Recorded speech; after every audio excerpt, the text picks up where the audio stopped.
Donna? Donna! By all that's holy, and by that I mean by all that's full of holes, where are ye? First Southers and that idiot Buck, and now you. I turn my back for 1 minute and everyone wanders off. Unacceptable. I make people disappear. They do not disappear on me. Donna!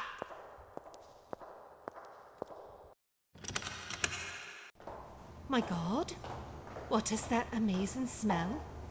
It's like flowers and honey and sunlight and daydreams on teddy bear hugs and what the hell is happening to me? That smell.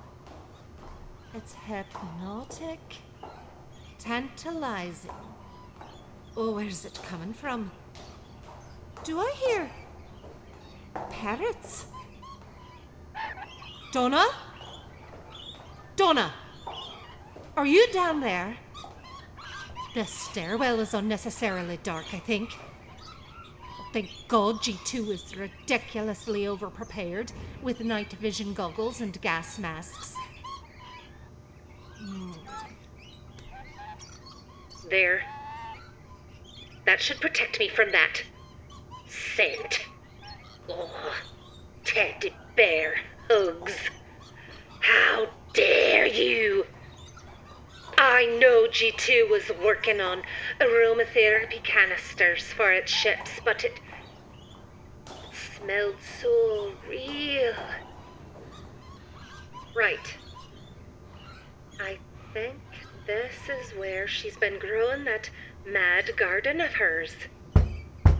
Donna? Are you in there? Can you hear me? Why won't this door open? What is that? Is that ivy? Saint Beretta of the silencer, but that woman has a green thumb. It's blocking up the door.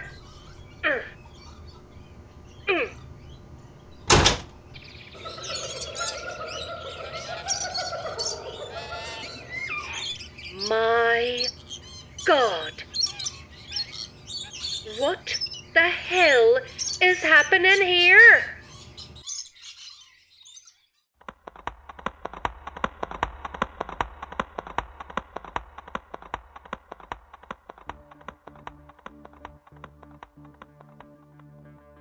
On board the Oz-9, the last 48 hours have consisted mostly of chasing Leet's new zebra up and down the endless corridors of the ship. Fortunately, Colin was able to grab hold of its mane and swing up onto its back. Unfortunately, the ceilings and door frames on the Oz-9 are a little too low for man plus beast, and the zebra managed to scrape Colin off by ducking into memory storage. Close the door! Close the door! Who told you to ride a horse? Pee-wee Herman? It's not a horse. It's a zebra. So, we are settled on zebra? Did you just throw an apple in there? He looks hungry. It's a machine. Hey now, let's not get machinist. I enjoy a good apple from time to time. You throw them out the airlock to watch them explode and turn to ice crystals. I said enjoy, not eat. Olivia, close the door. Oh, right. Sorry. Olivia closed the door to contain it, but how much damage it's done to the passengers' memory files is anyone's guess. The chances of the Oz-9's resting guests needing their memories are slim to absolute zero, so no one's terribly concerned how many disappointing birthdays, rained-on picnics, and drunken office parties get an errant hoof through them. But let's leave the ship for now. The truly interesting events of the day are happening back on Earth. I've never seen anything like it. It's a forest. No, it's a jungle. This wasn't here 3 days ago. Those trees must be 12, 15 meters tall. And do I hear a waterfall?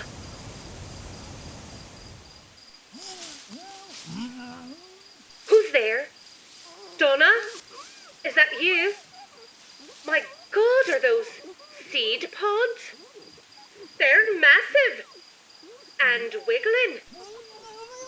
And screaming. Oh, not seed pods then. Feeding stations. Ew. And I'm guessing that one with a tiny bit of sensible red woolen coat sticking out has Donna in it. Plus, 1, 2, at least 3 other people are currently being devoured by some sort of Venus flytrap. A good 12 meters up in the air.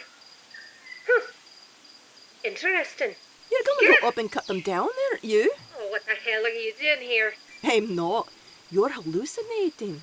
You might as well take the mask off. It's giving you about as much filtration as breathing through a screen door. Come on, get up. People to save. A reminder, I take orders from no one. Certainly not from a figment of my pheromone-addled imagination. Now hop along, Jiminy Cricket. Ha! The closest thing you have to a conscience is currently up there getting the world's most unpleasant acid peel. Shimmy on up and save her, all right? Or I'll start singing Grand's repertoire of sailor shanties. Brandy, you're a fine girl. Stop! Fine, I'll go. Even imaginary you is a real pain in the arse. Got your ski-and do with you? Of course I do. Nearly there. Ooh, I can't get it open. I'll have to cut the pod loose. Don't really need the narration there, Marlon Perkins. You go on and do what you need to do. How do I know this whole thing isn't a figment of my imagination? Maybe it is, but 20 feet up in the air isn't a great time for a crisis of confidence. True enough. Okay, she's free. I'm going to drop the pod. Catch. Catch? I'm a hallucination, you walloper. Well, better down than up. Hang on, another incoming. Third one. And the last. What are you standing there for, you great daddy? Let them out. I'll just let you figure that one out on your own. It's all excuses with you, isn't it? I can't help you. I'm imaginary. Some things never change. For the rest of the world, being non-corporeal would be a legitimate excuse for standing by. I'll just carry on doing everything then, shall I? It's all you.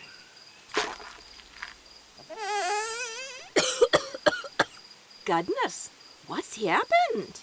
Audrey too here was having you for lunch. Are you all right? Oh, I'm fine. I don't think it was eating me, though. It wasn't taking you shopping. Maybe you could help me free these others? I guess we oughta. Hang on. There should be another knife here somewhere. No worries. I've got this one. My sainted samurai. Where did you get that? Oh, this old thing.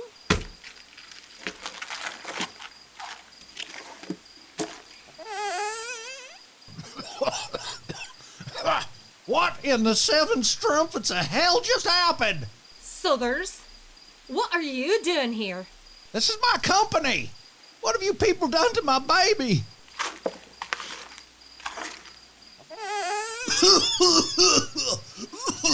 Put me one more time, and I'll kill all of yous. Buck, stop waving that gun around before I feed it to you. Glenda, What the hell are you doing here? chasing that old goat. He got away and hightailed it to G2HQ. Giza can run. You might want to cut down on the tobacco, Breathless. You were gasping by the end of the block. It was that basement. Who did you bring with you? Nobody. Why? Southers, did you phone a friend? Hell no. You think I want more people clotting up my business? Then who the hell is in that last pod? Donna? No clue. Maybe Matt's back. Oh, you're joking. He had such a nice... Ash. He's Ash. A girl can dream. Open sesame.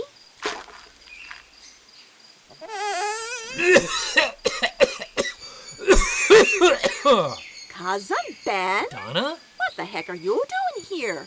What? What just happened to me? You? Is this your fault, boy? Now hang on. How could this be Ben's fault? He's from Indiana. You might want to take this conversation upstairs. The plant is moving. You heard her. Let's go. I didn't hear a damn thing. The only thing I want to hear is an explanation. Why is there a goddamn jungle in my storage room? Dr. Marshall? Doctor? Definitely moving. You lot can stay here and be Miracle Girl if you want, but I'm out. Now, damn it. Everybody just stand still. I'm in charge here, and I demand an explanation. Get out of my way. I'm the CEO. Threatened by a giant hostile fern, Donna, Ben, Southers, Buck, Glenda, and the hallucination that is Jessie sprint for the exit and narrowly miss being encased in pods. As they close the heavy door behind them, they can hear strange scratching and banging noises, as if the plant were testing the door for weaknesses.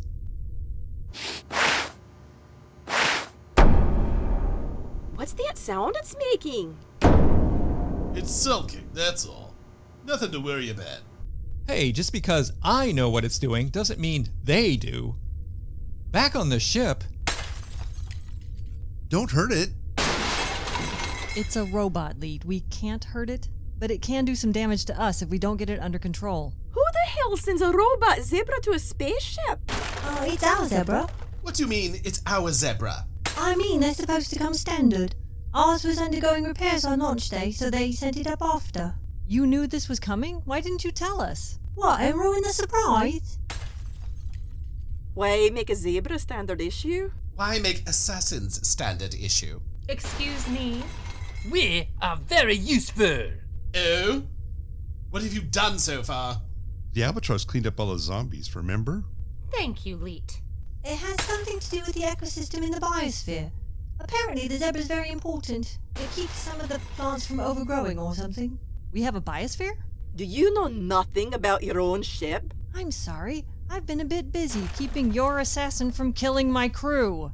Oh, is that what you were doing? I wondered. You're not dead, are you? Yet? Oh, now you're threatening me, are you? I mean, why not? You won't flip the giant bomb that's threatening to blow up the Oz-9 because you've got a crush. So, why not threaten the only person on this ship with any experience at all? Experience? Experience? You've been out in space the exact same amount of time I have. Less, in fact, because 9 comes before 6748, so we launched first. And while we're at it, there were only 400 ships launched. So why is your ship's number so high, Seriously? I'm letting the zebra out now if anyone cares. Colin, reckon you can ride it down to the biosphere if I show the way? I'll give it a try. Was there a zebra aboard the 6748? I have no idea. I didn't even know we had a biosphere. Right, here we go. Ready? Who are you asking? Myself. Ah! He's up. He's on it. Go, Colin! Follow the doors. Ooh, duck. Ooh, that had to hurt. He didn't fall off. Impressive. He's tangled in its mane. Not sure he could fall off if he wanted to. Jessie, since you have so much experience aboard an Oz, maybe you can give me a hand in memory storage? The damage looks pretty extensive. Aw, this is too bad. I'm afraid your past life is truly gone, ma petite oiseau. Time to look ahead to the future. You can stop pointing at yourself, Frise. I copied all my memory files to a thumb drive, and when I'm ready, I'll watch them and remember how happy I once was. That's optimistic. Leet, my darling, would you like to go to the biosphere and get your zebra settled in? And I'm afraid it's bucked Colin into a tree and he can't get down. I thought he could fly. Yeah, well, as the biosphere is made of glass, let's not remind him of that just now, all right? Follow the doors, dearest. Could get tricky. Might want to send Emily and the other head as well. Olivia, send the 778 as well, will you, just in case? Righty-ho, and... Watch it. Come on, Jessie. A wristwatch alarm. You're an extra assassin aboard a spaceship on a 25-year mission. Why ever would you need an alarm? Or A wristwatch. I have an appointment, that is all. With whom? Oh, you are all up in my business, Grill, are you not? I think you are very interested in moi. I'm an assassin on a spaceship. My options for entertainment are limited. And yet, despite the limited options, you don't make the list. But a sandwich and a nap do. A biento. Fine! But every day I am a little stronger, a little more myself, you see. And when I am returned to the fullness of my power, then I think I will not be so extra. And you will not be so saucy. Hello, sir. No! I don't like this wristwatch. Too many spookings. You are running a little late, my boy. To the lab, chop chop. Sigma Island. We have so much to be doing. As the crew of the Oz-9 go about their respective tasks, things are brewing on Earth.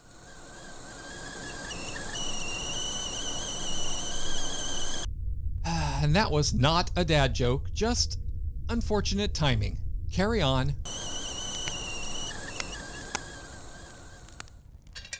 Hey, Ben, the fire's getting low. Can you grab another ledger from the pile? Who wants hot chocolate? This s'more is almost ready. Who wants it? Me. It's mine. Hand it over. I've been waiting ages. You gotta have patience. See how nice and perfectly golden the marshmallow is? And my family. You learn to like 'em burnt on the outside and cold on the inside, or you'll get none. My sister has zero self-control around sugar. I'm pretty sure my ma was convinced my idiot sibling would blunder into Cousin the fire Ben, if she how thought about it a meant good she'd old get the family marshmallow chinwag? first. Never mind. Sorry to interrupt this here family reunion, but I'm going to borrow this fella for a You spell. do anything for shit. Ben, And I mean this anything. way. Book. Do you see a round of rapt faces, eager for you to share more of that heartwarming tale? No? Then shut it. I have the talking stick. Look, I know what you're going to say, Mr. Southers. I sincerely doubt you do, Dr. Marshall. I come to my building, the very heart and soul of G2 Enterprises, only to find that the terraforming equipment of at least one Oz ship has been left behind. Is that plant that tried to have me for breakfast not part of the plan to conquer foreign soils? I don't know how to explain why it's here, or who was dumb enough to plan it, but it's possible it's just an experimental one that got left behind. There were lots of attempts before we were able to create plants whose spores will actually survive deep space. Let me do just a bit of recap exposition here already. Oh, sure. You don't have a classically trained narrator to do the job or anything. Please, go right ahead. I'll just be looking up the number of my union rep. Is that really necessary? I have a fine speaking voice, Ben, and a charming turn of phrase, if I do say so myself. Don't interrupt the flow, boy. Now, correct me if I'm wrong, although honestly I wouldn't advise it. All right, gentlemen. God dang, what the... If you were to turn the lights on in here, people wouldn't be as able to sneak up on you. It's a funny thing we 21st century types do. Now, who the Sam, Mary, and all the little hills are you? I'm Clara Sheffield. Hello. You may call me Mrs. Sheffield. I'm the cleaning lady. Yeah. In a black pantsuit? It's Casual Friday. Woot woot. It's Tuesday. Yeah, I did say casual. Mind your feet, please. Mopping. Don't you need a bucket for that?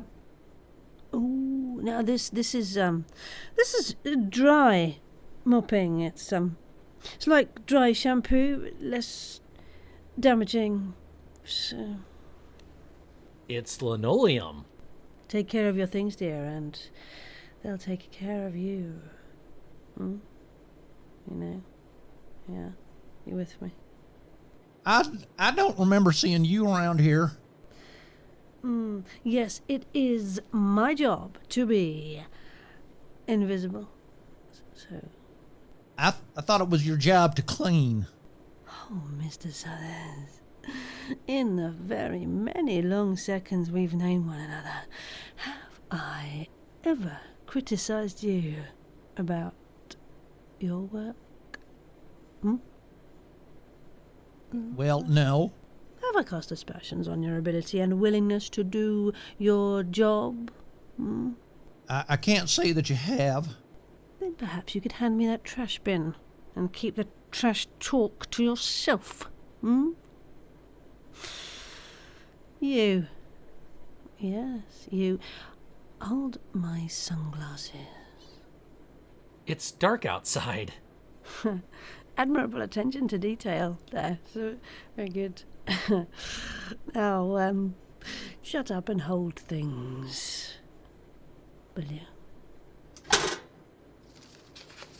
Begging your pardon, Mrs. Sheffield. Oh, now, dear, there's no need to beg yet. What? What are you looking for in the trash? Oh, you ask a great many questions for a young man who's no doubt in some trouble. What makes you think that I'm in trouble? You've been pulled aside for a private conversation with the sort of man who has no qualms having the sandwich delivery fellow tortured. All he had to tell me was it Miracle Whip or real mayonnaise? If you couldn't tell the difference, does it really matter? It's the principle of the thing? Fair point. There's nothing interesting here. Return this to its proper place, please, would you? Thank you. You didn't empty it. Again with the hectoring and the criticism. How am I supposed to carry out my duties under such unreasonable scrutiny, Mr. Suthers? Now, you leave her alone, son. You're in enough trouble. Wait, what? Why? Oh, my work here is done. My sunglasses, please. Thank you. If you'll excuse me, gentlemen.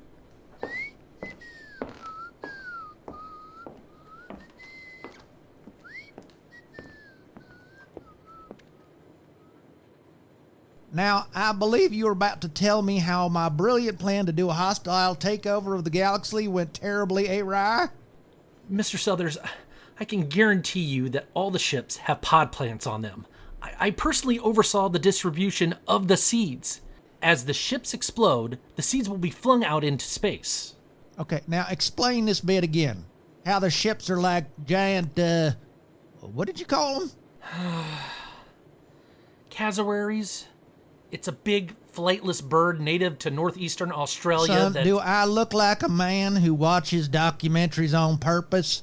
Not at all. I'm not sure you're agreeing with me or insulting me or both, but let's speed it up. There's a certain tree from the Australian rainforest that will only germinate if its seed passes through a cassowary. Kind of like your seeds will only be viable if their hard shells are subject to a very, very big explosion. So, if I'm understanding this correctly, thanks to the apocalypse devices on my 400 flightless Castle-Whatsits, the pods are, as we speak, getting blown out into space? That's correct. They'll float along until they get pulled in by a planet's gravity, and then they'll land, take root, and feed themselves on any 2- or 4-legged protein that wanders by. Or 8- or 15-legged, I suppose? Yes, sir. And that's happening, right? According to plan? Yes, sir. You don't seem all fired happy about that, son. Oh, I am. I'm very happy to see scientific discovery at work. After all, I'm a scientist. Lower your smug, son. You're a botanist.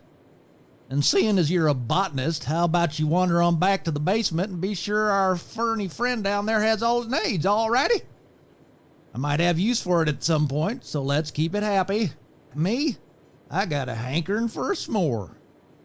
And s'more and s'more and s'more. Catch me? I catch you. All right, off you go then.